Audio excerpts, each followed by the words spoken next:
오늘 우리에게 주신 하나님 말씀은 누가복음 9장 18절부터 27절. 지난 오늘을 포함해서 3주 동안 우리가 같은 본문 묵상하고 있습니다. 오늘이 마지막으로 오늘 본문을 묵상하고 다음 주부터는 이제 그 다음 이야기로 넘어가겠습니다. 누가복음 9장 18절부터 27절 함께 저와 함께 교독하시겠습니다. 예수께서 따로 기도하실 때에 제자들이 주와 함께 있더니 물어 이르시되 무리가 나를 누구라고 하느냐? 세례 요한이라 하고 더러는 엘리야라, 더러는 옛 선지자 중에 한 사람이 살아났다 하나이다. 예수께서 이르시되 너희는 나를 누구라 하느냐? 베드로가 대답하여 이르되 하나님의 그리스도시니이다 하니 경고하사 이 말을 아무에게도 이르지 말라 명하시고 이르시되 인자가 많은 고난을 받고 장로들과 대제사장들과 서기관들에게 버림받아 죽임을 당하고 제3일에 살아나야 하리라 하시고 또 그들에게 이르시되 아무든지 나를 따라오려거든 자기를 부인하고 날마다 제 십자가를 지고 나를 따를 것이니라. 누구든지 제 목숨을 구원하고자 하면 잃을 것이요 누구든지 나를 위하여 제 목숨을 잃으면 구원하리라. 사람이 만일 온 천하를 얻고도 자기를 잃든지 빼앗기든지 하면 무엇이 유익하리요? 누구든지 나와 내 말을 부끄러워하면 인자도 자기와 아버지와 거룩한 천사들의 영광으로 올 때에 그 사람을 부끄러워하리라. 참으로 너에게 이르노니 여기 서 있는 사람 중에 죽기 전에 하나님의 나라를 볼 자도 있느니라. 아멘. 할렐루야. 성가대가 없으니까 섭섭합니다. 허전합니다. 이렇게 찬양을 할 때 딱 제가 앉아가지고 마음을 막 또 준비하고 가사를 생각하면서 딱 이렇게 했는데 없으니까 섭섭합니다. 없어 봐야 돼요. 섭섭하고. 예, 뭐죠? 그 한국말 뭐 있잖아요. 제가 캐나다 생활이 올해로 이제 죄송하지만 한 26년밖에 되지 않지 않았습니까? 그러다 보니까 한국말도 좀 어색한데 뭐죠? 그 난자리 뭐예요 그거? 난자리는 예? 뭐예요? 든자리는 아는 거예요? 난자리는 아는 거예요? 네, 할렐루야. 아무튼 그렇습니다. 정말 그런 것 같아요. 오늘 권사님 기도하신 것처럼 많은 분들이 휴가 중이시고 또 7, 8월이 휴가 기간이기도 한데 교회에서는 굉장히 바쁜 주간입니다. 정신이 없어요. 그래서 좀 기도 많이 해주시고 여름을 뜻깊고 보람있게 보낼 수 있도록 많이 기도해 주시면 감사하겠습니다. 나를 위하여 제 목숨을 잃으면 구원하리라. 나를 위하여 제 목숨을 잃으면 구원하리라. 참 신비로운 말씀입니다. 그리고 그냥 얼핏 듣기에 이해하기 어려울 수도 있고 머리로는 아는데 삶으로는 살아낼 수 있을까라고 하는 말씀인데 이 말씀을 통해서 우리 안에 하나의 어떤 깨달음이 있으면 좋겠습니다. 영국 런던 많이들 가보셨을 것입니다. 저희는 온타리오 런던에 살고 있는데 영국 런던, 아무래도 온타리오 런던에 사시는 분들은 한 번쯤은 영국 런던을 꼭 다녀오셔야만 합니다. 그렇지 않고는 이 온타리오 런던에 산다라고 하는 이 자부심이 없어요. 그러니까 어느 때인가 꼭 한번 영국 런던을 다녀오시기 바랍니다. 19세기 중반까지 영국 런던에는 약 4곳의 공개 처형장이 있었습니다. 대부분은 목을 매달아서 사형을 시키는 곳이었습니다. 가보셨는지 모르지만은 그 유명한 런던 탑에서는 국가의 반역자들을 교수형에 처했고요. 스미스필드라고 하는 곳에는 당시에 그 이단자 마녀, 그때는 좀 이렇게 광적이고 종교적으로 좀 광적이고 광신적인 분위기가 많아서 그랬는지 이단자와 마녀를 죽이는 일들이 많았습니다. 참 교회의 흑역사죠. 벌어져서는 안 될 역사인데 그런 게 있었어요. 스미스필드라는 곳이 그곳이었습니다. 와핑이라고 하는 곳이 있는데 거긴 부둣가입니다. 부둣가에서 밀물과 썰물이 좀 있는데 이제 그곳에는 이제 해적들을 그곳에서 그 교수형에 처했습니다. 타이번이라고 하는 곳에서는 일반 중범죄자를 사형시키는 곳이 총 이렇게 4곳이 있었습니다. 늘 처형은 공개적으로 되었습니다. 왜 공개적으로 했느냐? 국가 권력의 권위를 과시하는 겁니다. 국가에 잘못하면 당신들 이렇게 죽어. 그러니까 까부지 말고 말 잘 들어, 이런 얘기겠죠. 그리고 지켜보는 사람들에게는 뭔가 공공의 이익에 반대되는 것을 하지 않게 하는 억지력의 효과가 있었기 때문에 언제나 그 처형은 공개 처형이었습니다. 한 예로 18세기 영국에서 굉장히 유명한 도둑이자 탈옥범 잭 셰퍼드가 있었는데, 그 사람의 사형 집행을 위한 호송행렬, 호송행렬을 길게 했는데요, 그때 무려 런던에 있는 시민들 20만 명이 나와가지고 그걸 구경했다고 합니다. 생각해 보십시오. 우리 지금 여기 런던이 50만 좀 안 되는데 이 인구의 반이 나와가지고 한 사람의 공개 처형 행렬을 이렇게 보는 거예요. 웰링턴 스트리트 어딘가에 모여가지고 막 그렇게 사람들이 20만 명이 모여 있는 거죠. 공개 처형장으로 죄인을 호송할 때에는 영국 해군의 권위를 상징하는 은색 노를 필두로 해서 해군 원수, 그의 대리인이 다 마차가 가고요, 치안 담당관 그리고 사형 집행관이 행렬을 이끌었다고 합니다. 부자들은 큰 돈을 내고서 시야를 방해받지 않고 공개 처형을 볼 수 있는 좌석을 샀습니다. 그리고 광장에는 수많은 전단지들이 호해요 호해요 하면서 막 날아가요. 뭐냐면 거기에는 범죄자의 이름, 그가 범한 죄목, 그가 했던 진술, 이렇게 팜플렛이 막 나눠지고요, 길거리 노점상들이 막 모여가지고 음식을 팔았습니다. 은퇴한 남성들은 대부분 영국 해군에서 은퇴를 했기 때문에 당시에는 흔하지 않았던 망원경을 쓸 줄 알고 가지고 있던 사람들이었기 때문에 산 언덕에 저 멀리서 사형 집행이 되는 곳까지 뭐 한 원실링 정도 받고 망원경을 빌려줬습니다. 한번 생각해 보시죠. 그러니까 다 돈을 내고서 이제 은퇴자가 은퇴연금이에요. 그게 사형이 집행될 때마다 그걸로 이제 돈을 버는 거예요. 망원경 한 번 보면 원실링, 한 번 또 보면 원실링, 이런 식으로 해가지고 돈을 벌었습니다. 아주 분주한 공개 처형장. 2000년 전 그 작은 도시 예루살렘의 모습도 19세기 영국 런던의 모습과 크게 다르지 않았습니다. 예수님께서 십자가 공개 처형장으로 올라가시는 그 길을 수많은 예루살렘 사람들이 모여서 구경하고 있었습니다. 오늘 본문 23절 예수님께서 말씀하십니다. 함께 읽을까요? 아무든지 나를 따라오려거든 자기를 부인하고 날마다 제 십자가를 지고 나를 따를 것이니라.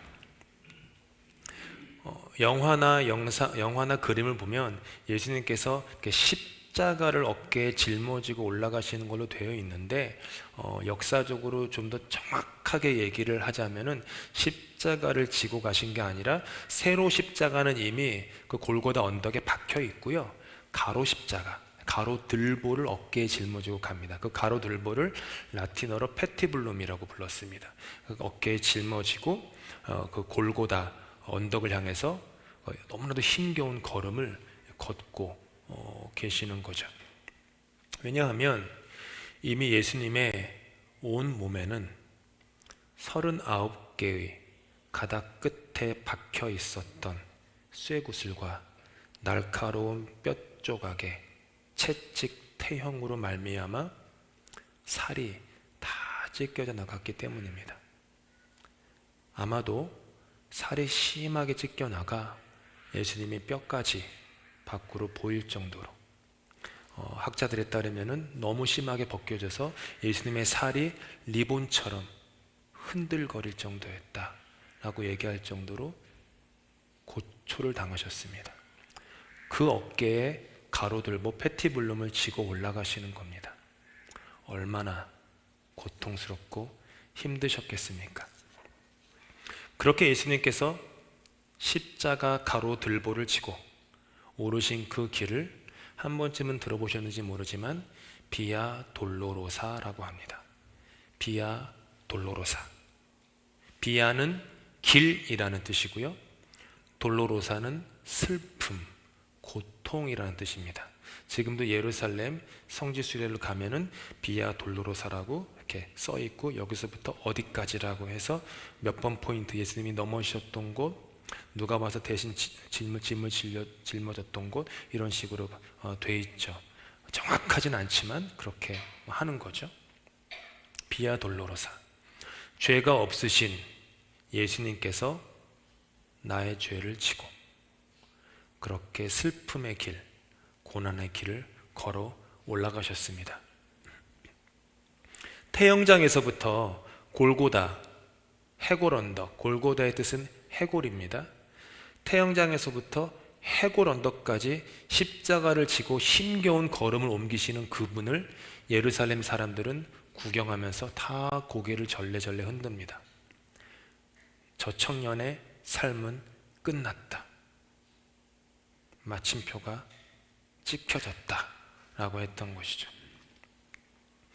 그걸 지금 생각하시면서 주님께서 저와 여러분에게 말씀하고 계십니다. 너의 삶은 다 끝났다. 동희야, 제 이름이 손동희입니다. 아시죠? 모르셔도 괜찮습니다. 동희야, 너의 삶은 다 끝났다. 날마다 너의 십자가를 지고 나를 따르라. 다른 말로 하면 죽어라, 죽어라, 죽고 또 죽고 또 죽고 또 죽어라. 순간 어떤 마음의 감정이, 신앙이 복받쳐가지고 주님 죽겠습니다, 주님을 위해서 그런 말 하지 말고 일상의 삶에서 죽고 또 죽어라 라는 것이죠. 너 자신을 부인하여라 라고도 말씀하십니다. 너 자신을 부인하라 라는 것은 나의 생각이 아니라 주님을 신뢰하며 살라는 부르심입니다. 그렇게 말씀하시면서 우리 인생의 놀라운 비밀 하나를 가르쳐 주십니다. 24절인데요 함께 읽을까요? 누구든지 제 목숨을 구원하고자 하면 잃을 것이요 누구든지 나를 위하여 제 목숨을 잃으면 구원하리라. 자기의 목숨을 구원하고자 하는 사람은 자기를 고집하는 사람입니다. 자기를 내려놓지 않고 자신의 작은 세계에 파묻혀서 일신의 안위를 위하여 타인을 생각하지 않는 자는 오히려 목숨을 잃을 것이라는 거죠. 내 목숨을 구원하고자 라고 한다는 것은 이런 거예요. 지난 수요일에도 우리가 묵상을 했는데, 하나님이라고 하는 담을 수 없는 위대하고 광대하고 경외로운 분을 나라고 하는 이 작은 세계에, 작은 그릇에 내 생각과 경험과 지식과 느낌과 감정과 기분과 내 고집이라고 하는 이런 작은 세계에 하나님을 꾸겨 넣는 거예요. 여기 들어오라고, 내 뜻대로 일하시라고, 내 시간표대로, 내 방법대로 일하시라고. 그게 자기의 목숨을 구원하고자 하는 사람의 모습이에요. 그러면 죽는다라는 거예요. 반대가 돼야 된다. 너의 작은 생각과 경험과 지식과 고집과 그것이 무엇이든지 간에 그것을 하나님의 더 큰 진리, 더 큰 세상, 그분의 시간표와 그분의 방법과 그분의 뜻에 너 자신을 집어넣어라.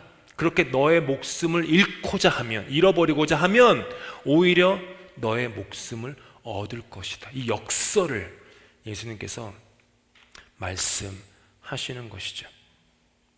1597년 10월 25일 왜군이 끌고 온 333척의 함선 중 113척과 이순신 장군이 지휘하는 12척의 배가 명량 해협에서 맞붙었습니다. 세계 해전 역사에서 가장 위대한 해상전으로 기록되는 명량 해전에서 이순신 장군께서 군사들에게 한 말을 잘 알고 계실 것입니다. 생즉사, 사즉생. 살고자 하면 죽을 것이요, 죽고자 하면 살 것이다. 예수님께서 오늘 우리에게 말씀하십니다. 누구든지 제 목숨을 구원하고자 하면 잃을 것이요, 누구든지 나를 위하여 제 목숨을 잃으면 구원하리라. 생즉사, 사즉생. 근데 우리는 사즉생의 삶을 거의 대부분 살지 못하고 대개의 순간을 생즉사의 삶을 삽니다. 죽고자 하기보다는 살고자 하고 자기를 내려놓기보다는 자기를 고집합니다. 이 세상에서의 내 삶은 이미 끝났다라는 마음을 가진 사형수로서 골고다 언덕을 향해 걸어 올라가기보다는 나를 살리고 나를 관철하기 위해서 애를 씁니다. 하나님께 내 삶의 주권이 있다라고 믿기보다는 내 삶의 주권이 나에게 있어서 내 뜻대로, 내 감정대로, 내 기분대로, 내 식대로 되기를 위하여 살아갑니다. 내 안에 있는 어그러지고 빗나간 죄인된 영적 현실이요, 영적 실체입니다. 그리고 그럼에도 불구하고 우리에게 소망이 되는 것은요, 예수님이 사랑하셨던, 우리가 지금도 그토록 존경에 맞지 않는 제자들도 우리와 똑같았다라는 것입니다. 마태복음과 마가복음과 누가복음에는요, 예수님께서 자신께서 순환을 당하고 십자가에 달려 죽으셔야 함을 3번에 걸쳐서 예언하십니다. 이거를 학자들은 순환예고라고 부릅니다. 순환예고. 오늘 본문이 누가복음에 나오는 첫 번째 순환예고입니다. 마태, 마가복음에도 적혀 있어요. 조금씩 내용은 달라요.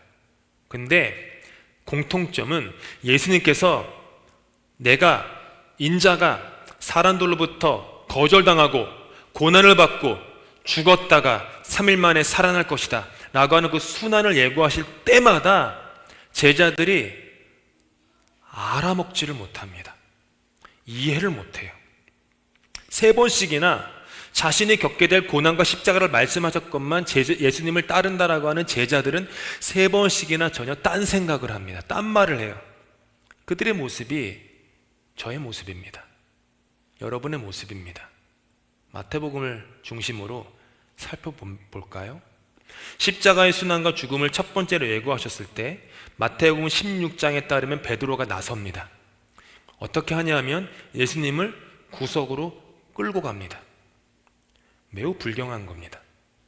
제자가 스승을 끌고 갑니다. 그리고 그런 일이 일어나서는 절대 안 된다고 말합니다. 한국 성경이 점잖게 번역한 거지 원문에 따르면요, 예수님을 혼냅니다. 베드로가 지금 무슨 소리, 죄송하지만 짓거리시냐고, 왜 죽으려고 하시냐고, 십자가? No, 살아야죠. 영광을 얻어야죠. 힘을 가지신 분인데 이 못된 사람들을 다 한숨에 휩쓸고 왕위에 오르셔서 이 땅을 통치하셔야죠. 이 얘기예요. 베드로는 예수님이 고난받는 게 안타까운 게 아닙니다. 베드로의 생각은 3년 동안이나 가족을 뒤로 했습니다. 사업도 뒤로 했습니다. 자신의 모든 걸 다 바쳐서 예수님을 따랐습니다. 그 세월이 3년입니다. 그런데 죽으신다고 하니까 자기의 모든 수고, 헌신, 노력, 희생이 전부가 뭐가 돼요? 헛수고가 된다고 생각하는 겁니다. 헛수고, 십자가에서 죽어버리면 그간의 모든 노력이 물거품이 되기 때문입니다. 죽으면 말짱 도루묵 끝이기 때문입니다. 베드로가 그래서 예수님을 구석에 몰고 가서 막 나무라는 거예요. 베드로의 말을 들으신 예수님이 베드로를 엄히 꾸짖으시며 말씀하십니다. 16장 23절 24절 함께 읽겠습니다. 사탄아, 내 뒤로 물러가라. 너는 나를 넘어지게 하는 자로다. 내가 하나님의 일을 생각하지 아니하고 도리어 사람의 일을 생각하는도다. 누구든지 나를 따라오려거든 자기를 부인하고 자기 십자가를 지고 나를 따를 것이니라. 사탄이라는 말까지 들으며 베드로는 심하게 꾸중을 당합니다. 아마도 정신이 번쩍 났을 거예요. 두 번째로 십자가의 순환과 죽음을 예고하셨을 때에는 사탄이란 말까지 들으며 꾸중을 받았던 베드로는 가만히 있습니다. 이제는 누가 나서냐 하면 다른 제자들이 나섭니다. 18장 1절인데요. 함께 했습니다. 그때 제자들이 예수께 나와 이르되 천국에서는 누가 크니? 한번 생각해 보십시오. 예수님께서는 방금 당신께서 사람들로부터 버림받는 많은 고난을 당하고 십자가의 죽임을 당할 것이다 라고 얘기하셨습니다. 그런데 제자들은 그 말씀을 듣자마자 한 말이 뭐냐 하면 하나님의 나라에서는 내가 쟤보다는 높지요, 이 얘기를 하고 있는 거예요. 야고보가 나와가지고 하나님 나라에서는 제가 그래도 요한보단 낫죠.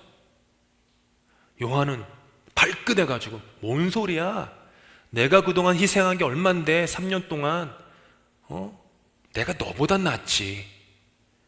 막 서로 내가 높냐, 누가 낫냐 이 다툼하고 있는 거예요. 얼마나 한심하고 무지하고 자기중심적입니까? 베드로가 못 나서고 두 번째는 제자들이 나섰어요. 세 번째는 이제 또 어떤 일이 벌어지냐 하면 가관이에요. 이제 더 가관이 벌어지는데 십자가의 순환과 죽음을 예고했을 때 일어난 일이에요. 20장이 나오는 건데 함께 읽을게요. 시작. 그때의 세베대의 아들의 어머니가 그 아들들을 데리고 와서 예수께 와서 절하며 무엇을 구하니 예수께서 이르시되 무엇을 원하느냐 이르되 나 이 두 아들을 주의 나라에서 하나는 주의 우편에 하나는 주의 좌편에 앉게 명하소서. 막장도 이런 막장이 없습니다. 처음에는 베드로가 나섰다가 꾸중 듣고, 두 번째는 제자들이 나섰다가 뭐가 안 되고, 다 안 되니까 누가 나와요? 엄마가 나와요. 어머니가. 세베대의 아들들이 누굴까요? 요한과 야고보. 요한과 야고보 형제의 어머니가 와서 예수님께 뭘 하는 겁니까? 인사청탁을 하는 거예요. 인사청탁. 예수님께서 높고 영화로운 자리에 올라가셨을 때 내 아들 둘이 있는데 하나는 뭐 조선시대로 따지면 하나는 좌의정에 하나는 우의정에 앉혀달라는 얘기예요. 하도 안 되니까 어머니까지 등장해가지고, 그러니까 주님이 십자가 사람들로부터 거절당하고 그렇게 모진 고난을 당하고 십자가에 죽으시는 건 관심도 없는 거예요. 계속 관심이 어디에 있어요? 나. 세베대 아들들의 어머니는 아들들을 위한다고 생각하시죠? No. 자녀를 위하는 거는요, 나를 위하는 거예요. 자녀는 나의 분신, 나의 연장입니다. 자녀를 위해서 희생하는 거는요, 결국은 나를 위해 희생하는 거예요. 그거 똑같아요. 그러니까 똑같은 거예요. 성경에 보니까 이것을 옆에서 지켜본 10명의 제자들이 화가 머리끝까지 납니다. 화가 난 이유는 매우 단순합니다. 말은 안 했지만 모두가 다 똑같은 마음이었던 거예요.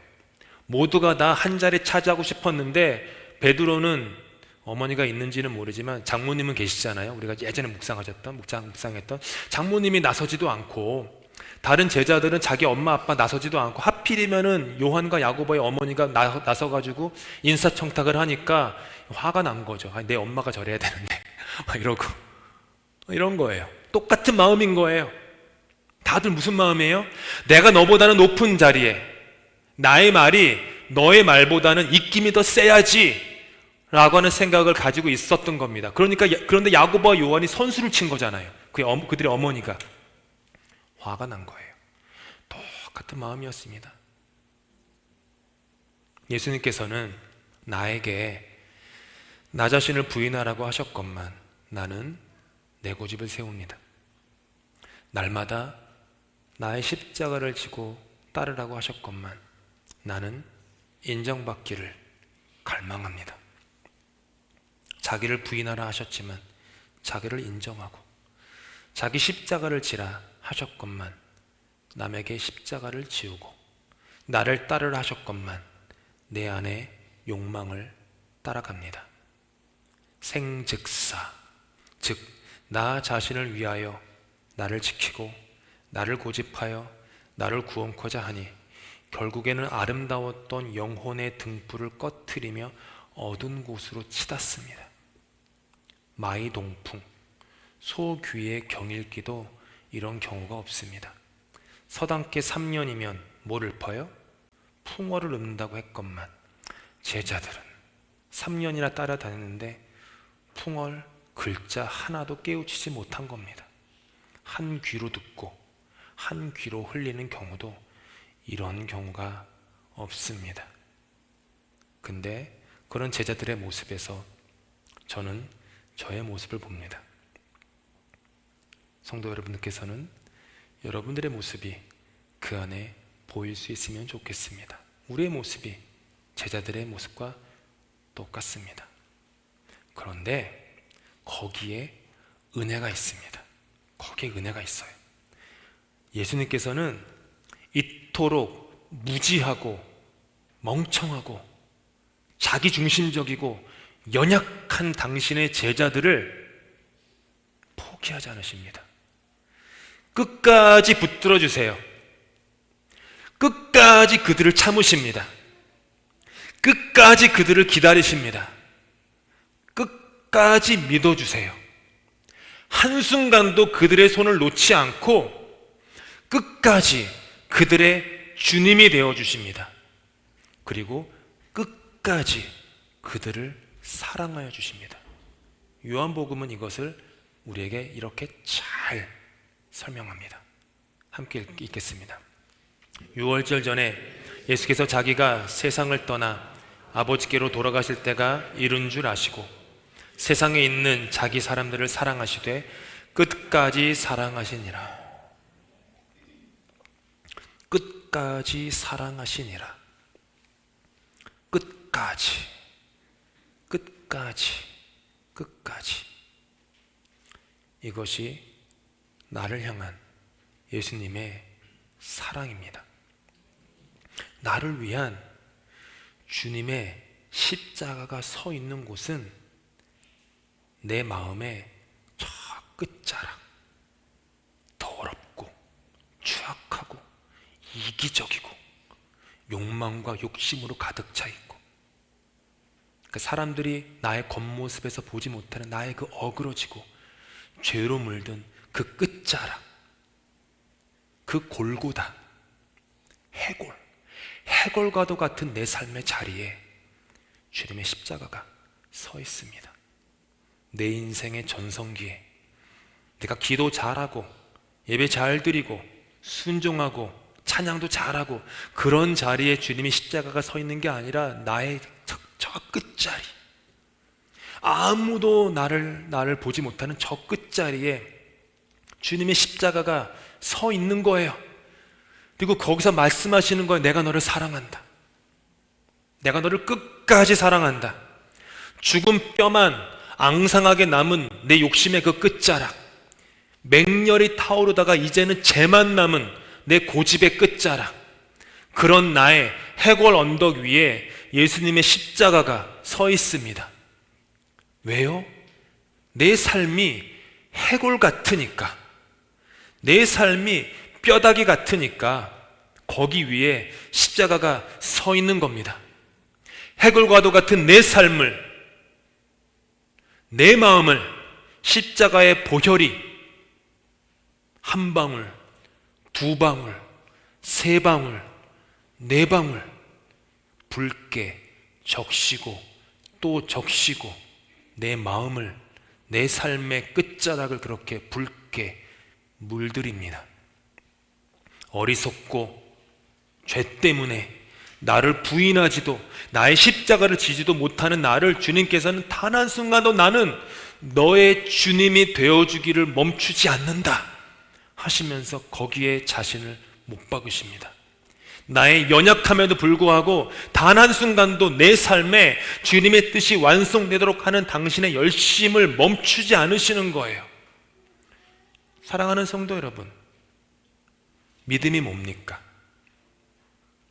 믿음은 나의 믿음이 아닙니다.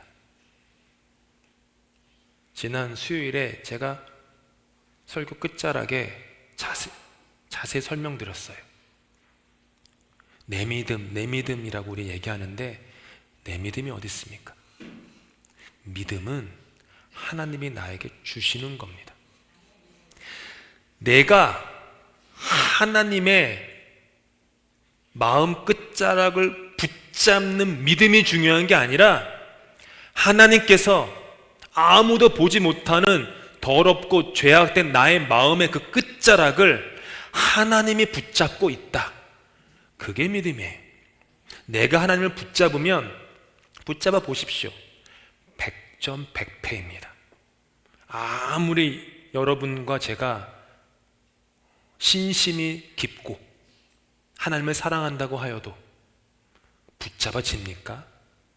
계속 그렇게 되던가요? 안 돼요. 안 됩니다. 붙잡히며 사는 것, 그게 믿음입니다.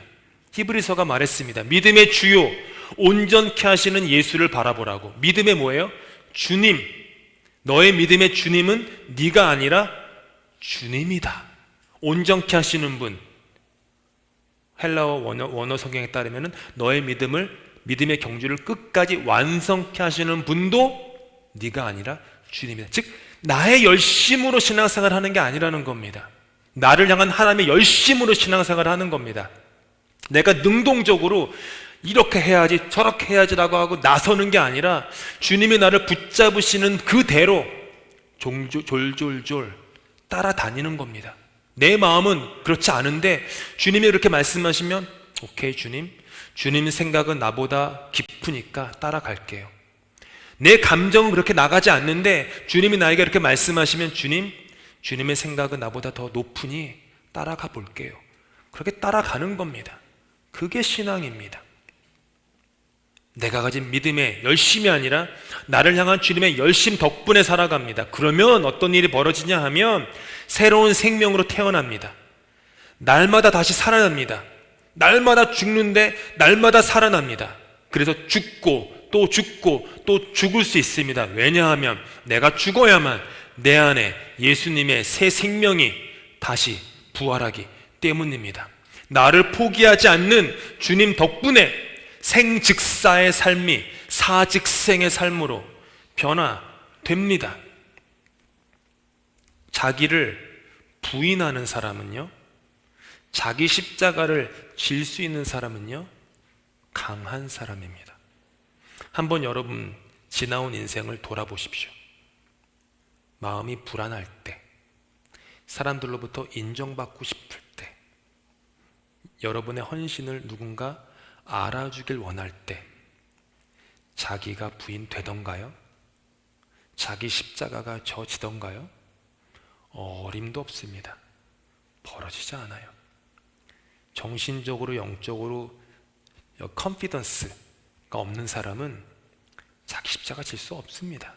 자기 부인 못해. 그런데 마음이 강한 사람, 심지가 견고한 사람, 운명을 예수님께 다 맡긴 사람, 죽으면 죽으리라.